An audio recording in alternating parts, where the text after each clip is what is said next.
Jusqu'en 1940, j'avais l'impression que notre devoir était de prêcher seulement l'Évangile et de laisser le résultat à d'autres, étant donné que Dieu pouvait voir qui était capable de les conduire.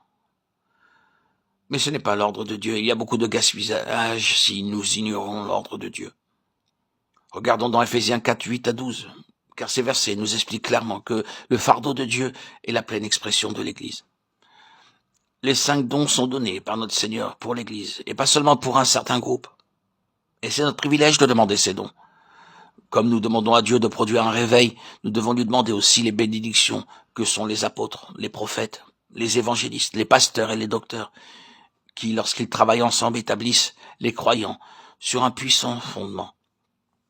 Ainsi, je commence à comprendre que si nous ne voyons pas les dons se manifester parmi ceux qui étaient nés de nouveau, c'était notre faute.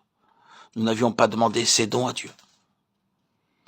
Dans Ephésiens 4, 8 à 12, nous lisons les versets qui expliquent clairement que le fardeau de Dieu est la pleine expression de l'Église. Les 5 dons sont donnés par notre Seigneur pour l'Église et pas seulement pour un certain groupe. Et c'est notre privilège de demander ces dons.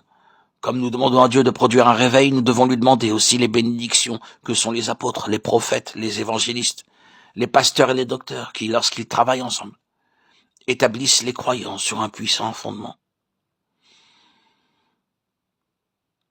Ainsi, je commence à comprendre que si nous ne voyons pas les dons se manifester parmi ceux qui étaient nés de nouveau, c'était notre faute. Nous n'avions pas demandé ces dons à Dieu.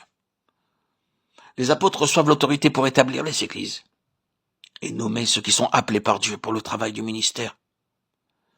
Les prophètes sont ceux qui trouvent la pensée de Dieu et la communiquent à l'Église. La principale responsabilité des évangélistes est de prêcher l'Évangile et d'amener les croyants à la repentance et au salut.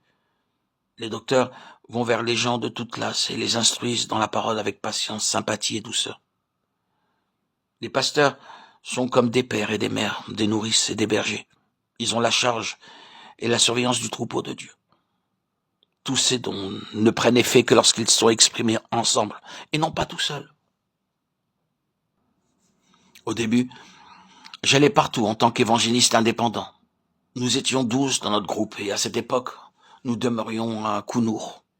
Nous avions projeté d'évangéliser le pays du thé. Tout était arrangé et nous étions sur le point de partir. Lorsque le Seigneur me parla encore par 1 Corinthiens 3:10. Selon la grâce de Dieu qui m'a été donnée, j'ai posé le fondement comme un sage architecte et un autre bâtit dessus. Mais que chacun prenne garde à la manière dont il bâtit dessus. Construis-tu sur un solide fondement? C'est ce que Dieu continue à me dire. Aussi, il n'y eut pas de campagne pendant plus de 2 mois. Nous avions demandé accidentellement au Seigneur dans la prière, « Seigneur, montre-nous ton plan. » Maintenant, je peux remercier Dieu de la manière dont il nous a enseigné et de ce que nous avons vu les gens amener à la maturité et exercer leurs dons.